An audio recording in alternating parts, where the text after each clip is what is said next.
They threw me out like garbage at 2 a.m., calling me a gold digger who married their son for money. Little did they know, in just 6 hours I'd become the sole heir to a fortune that would make their family wealth look like pocket change. If you've ever been underestimated or treated like you don't belong, this story will shock you. Make sure you're subscribed and hit that notification bell, because what happened next will leave you speechless. Let's dive in. My name is Angela, and this is the story of how I went from being homeless to a billionaire in less than 8 hours. But let me start from the beginning, because you need to understand just how deep this betrayal cut.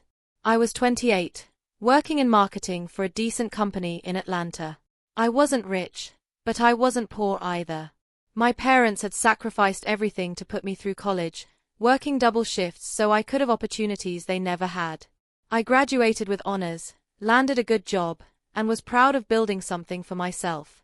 I thought I had found my happy ending when I met Trevor at a business conference in Miami. Trevor was everything I thought I wanted in a man. Tall, handsome, well-spoken, and he seemed genuinely interested in who I was as a person. We talked for hours that first night about everything from our career goals to our favorite movies. He didn't talk down to me or make me feel small. For the first time in my dating life, I felt like I had found someone who saw me as an equal. What I didn't know then was that Trevor came from serious money. His family owned one of the largest real estate development companies in the Southeast. We're talking about a business worth hundreds of millions, with properties from Florida to Virginia. But Trevor didn't lead with that. He told me he worked in real estate, but he made it sound like he was just another guy trying to make it. I fell for who I thought he was, not what his bank account looked like. We dated for 8 months, and honestly, those were some of the happiest months of my life. Trevor was attentive, funny, and he made me feel like I was the most important person in the world. When he proposed at a little restaurant where we had our first official date, I said yes without hesitation. I thought I was marrying my best friend. The problem started almost immediately after our engagement party. That's when I really met his family. His mother, Patricia, was the kind of woman who smiled with her mouth but never with her eyes. She had this way of asking questions that seemed innocent but felt like attacks. "Oh, Angela, where did you say your parents worked again?" Or, "How interesting that you chose marketing. Is that stable?" Every conversation felt like a test I was destined to fail. His father, William, was worse in some ways because he barely acknowledged I existed. He would look right through me during family dinners, addressing Trevor as if I wasn't even in the room. When I tried to contribute to conversations about business or current events, he would give me this look like a child had interrupted adult conversation. Then there was Christine, Trevor's sister, who was 2 years younger than me, but acted like she was 12. She had never worked a day in her life, but somehow felt qualified to make snide comments about my little job and how cute it was that I still lived in an apartment.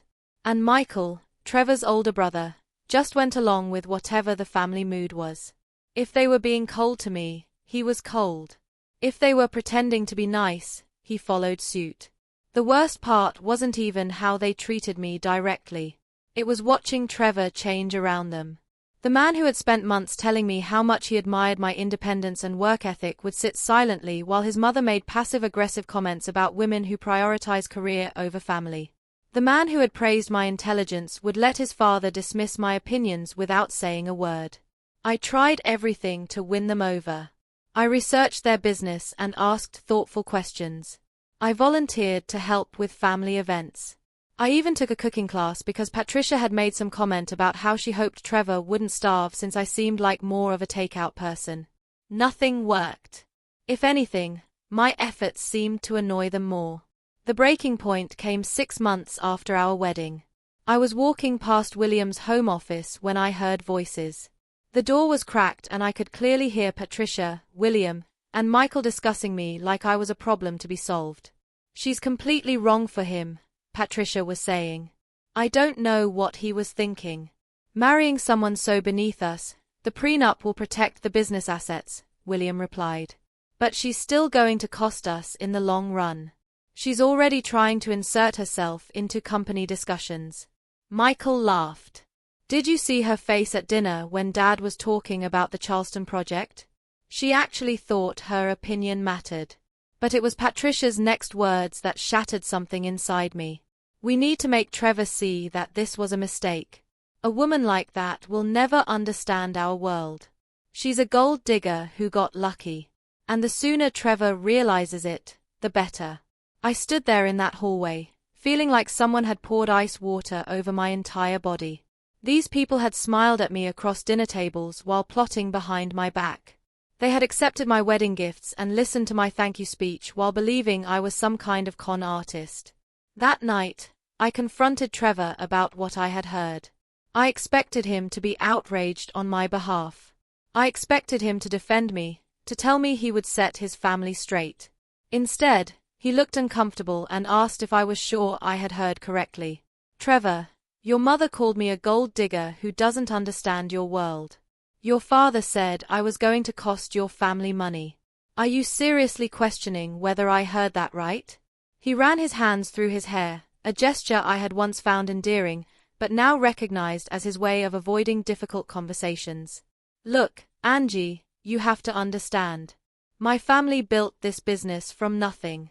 They are protective of it. Maybe you're being a little sensitive. Sensitive? That word hit me like a slap. I realized in that moment that Trevor had never planned to choose me over them. He had married me thinking he could have both. And when forced to pick sides, I wasn't even a consideration. Things got worse after that, much worse. Family dinners became exercises in endurance, with Patricia making increasingly bold statements about how different people came from different worlds and needed to know their place. William started forgetting to include me in family events. Christine began making comments about how some people married up while others earned their position. The final straw came on a Tuesday night in February. I had worked late and came home to find Trevor's entire family gathered in our living room. They had let themselves in with Trevor's key and were sitting there like some kind of tribunal. Patricia was in the center of our couch like a queen holding court. Angela, she said, not bothering to stand when I walked in. We need to have a conversation. I looked at Trevor, who was sitting in the corner looking like he wanted to disappear. What kind of conversation? William cleared his throat.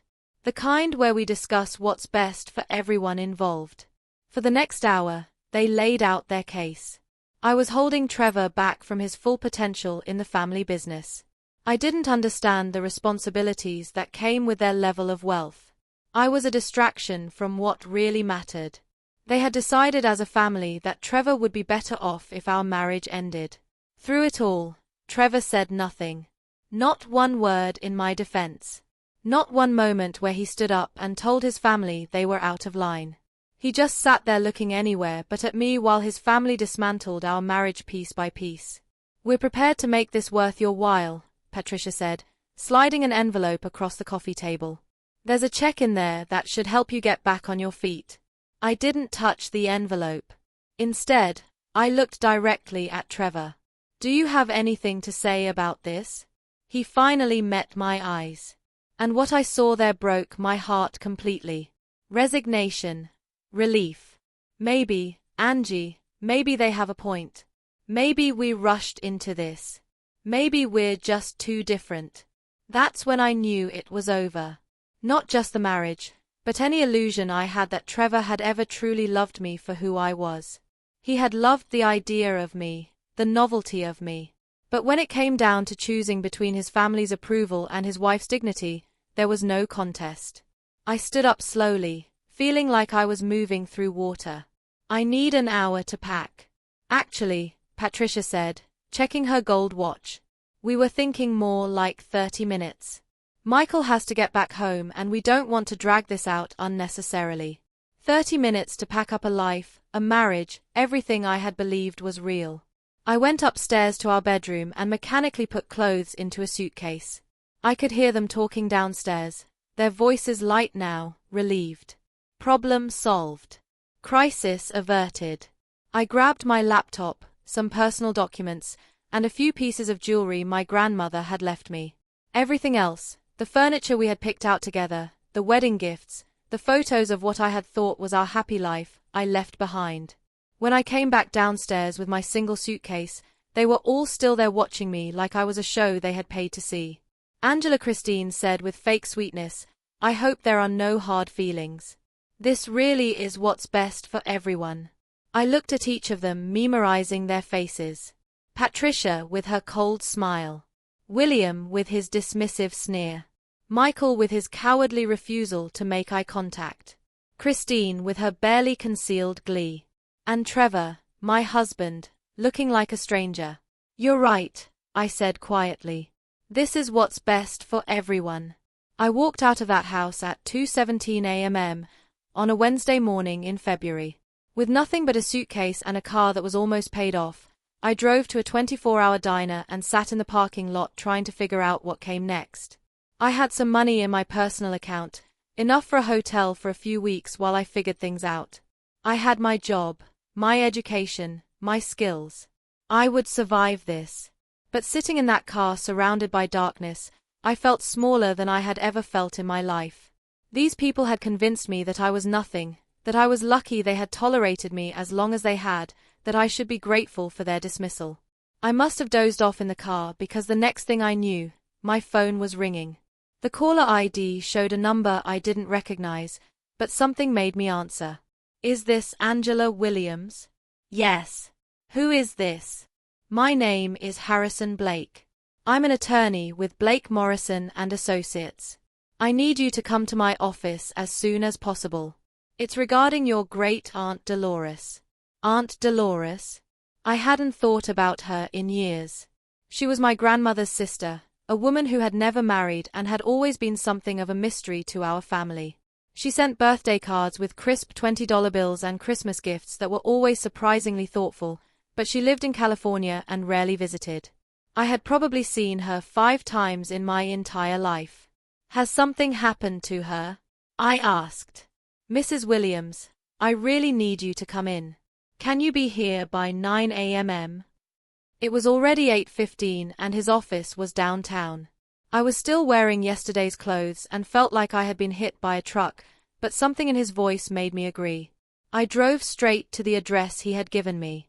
A glass tower in the business district that screamed expensive legal services. The Blake Morrison and Associates office took up 3 floors and looked like something out of a movie. All mahogany and marble and fresh flowers. Harrison Blake was a distinguished-looking black man in his 60s with kind eyes and a gentle manner. He led me to a conference room with floor-to-ceiling windows overlooking the city. "Mrs. Williams, I'm sorry to tell you that your great-aunt Dolores passed away last week." I felt a stab of sadness even though I barely knew her. Aunt Dolores had always been a bright spot in my childhood memories. "I'm sorry to hear that. Was she sick?" "She passed peacefully in her sleep. But that's not why I asked you here." He opened a thick folder on the table between us. "Your aunt named you as her sole beneficiary." I blinked. "I'm sorry. What?" "She left everything to you. Her entire estate." I shook my head. "Mr. Blake, I think there's been a mistake. I barely knew my aunt. I saw her maybe 5 times in my whole life. Surely, she would have left her things to someone closer to her or to charity." Or he was smiling now, a warm smile that reached his eyes. "Mrs. Williams, there's no mistake. Your aunt was very specific about her wishes. She left you a letter explaining her decision. But first, I need to go over the details of what you're inheriting." He pulled out a document that looked like it was 100 pages long. "Your aunt's estate includes her home in Malibu, valued at approximately $12 million. Her investment portfolio, which she managed herself, is worth approximately $2.8 billion. The room went completely silent. I could hear my own heartbeat in my ears. "I'm sorry. Did you say billion?" "Yes, $2.88 billion. I stared at him, waiting for him to laugh or tell me this was a joke or explain that he meant thousand, but he just sat there looking at me with patient kindness.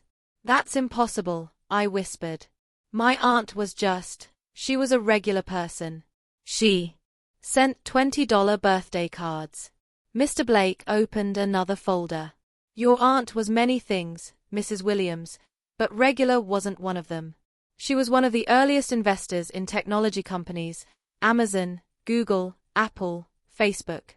She saw their potential when they were just startups and invested heavily. She also had a remarkable talent for knowing when to buy and sell. She turned a modest inheritance from her parents into one of the largest private fortunes in the country. He handed me an envelope with my name written in elegant handwriting. She wanted you to read this. My hands were shaking as I opened the letter. The paper was thick and expensive, the kind Aunt Dolores would have chosen. My dearest Angela, it began.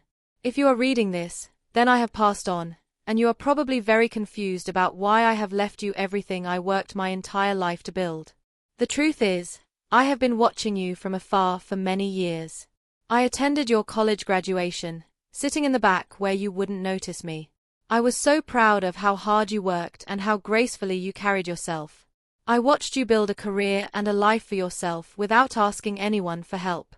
But more importantly, I watched how you were treated by your husband's family.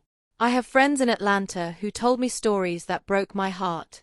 I saw a young woman with strength and dignity being torn down by people who believed money made them superior to others. I never married because I learned early that many people only see dollar signs when they look at someone with wealth. You married for love and you conducted yourself with grace even when that love wasn't protected the way it should have been. You have a good heart, Angela. You have strength that doesn't come from a bank account and class that can't be bought. These are the qualities I want. Carrying on my legacy. This money comes with responsibility. I spent my life investing in companies that change the world. But I want you to invest in people. Help other women who find themselves in situations like yours. Build something that matters. You were never the gold digger they called you. You were gold all along. And I'm sorry it took them so long to see it. Use this gift wisely, but also use it to live the life you deserve. All my love, Aunt Dolores. I read the letter 3 times before the words really sank in. Aunt Dolores had known. She had watched Trevor's family tear me down and had seen something in me worth investing in. Mr. Blake, I said, my voice barely audible. What happens now? Now, Mrs. Williams, you decide what you want to do with the most powerful tool in the world. Unlimited resources. The first thing I did was check into the 4 Seasons. Not because I needed luxury, but because I needed space to think, and I needed to feel human again after the night I had been through. I ordered room service, took the longest shower of my life, and tried to process what had just happened. By evening, the news had somehow leaked. My phone started ringing with calls from numbers I didn't recognize, reporters wanting interviews, investment advisors offering services, and then the call I had been expecting. Angie, baby, where are you? Trevor's voice was panicked, desperate. I've been trying to reach you all day. We need to talk. Do we? Baby, I made a mistake. A huge mistake. My family, they pressured me. And I wasn't thinking clearly, but we can fix this. We can work through this. I could hear voices in the background. His family was clearly coaching him, telling him exactly what to say to win back the billionaire they thought they had lost. Trevor, I asked calmly, if I hadn't inherited this money, would you even be calling me right now? The silence on the other end said everything. That's what I thought, I whispered. Goodbye, Trevor. I blocked his number, and every single member of his family. No more access. No more chances. No more explanations. Then I made a different call. Harrison Blake, I said when he answered, I want to build something meaningful. I want to create a foundation for women who've gone through what I went through. Women who were told they weren't enough. Women made to feel small by people who should have lifted them up. He paused gently before replying, My aunt would be very proud of that decision, Mrs. Williams. 6 months later, the Angela Dolores Foundation had helped more than 200 women walk away from situations where they were undervalued and underestimated. We provided financial support, legal guidance, career counseling, but most importantly, we built a community. A sisterhood of women who understood what it felt like to be dismissed, and who now celebrated each other's worth. I never saw Trevor or his family again. I heard they tried to reach me for months. Patricia even hired a private investigator. But my new security team ensured my privacy stayed intact. Eventually, Trevor became engaged to someone his family approved of, a woman from another real estate dynasty. Someone who would never challenge their authority or make them uncomfortable. I truly hope he's happy. Because I learned something priceless. You cannot build a life on someone else's approval. And you cannot love someone into recognizing your worth. As for me, I bought a beautiful oceanfront home, not to prove a point, but because I finally understood I deserved beautiful things. I wake up every day knowing I'm building something that matters. I'm surrounded by people who see my value. I use my resources to uplift others, because someone once saw my character when others only saw my bank account. The night they threw me out, calling me a gold digger who didn't deserve their son, they were right about one thing. I didn't deserve him. I deserved so much more. Angela's story reminds us that life sometimes saves its greatest plot twists for those who refuse to give up on themselves. If this story inspired you, share it with someone who needs to remember that their worth is never defined by someone else's blindness. And tell me, what would you do with $2.8 billion? Until next time, remember this: your value doesn't decrease just because someone else fails to see it.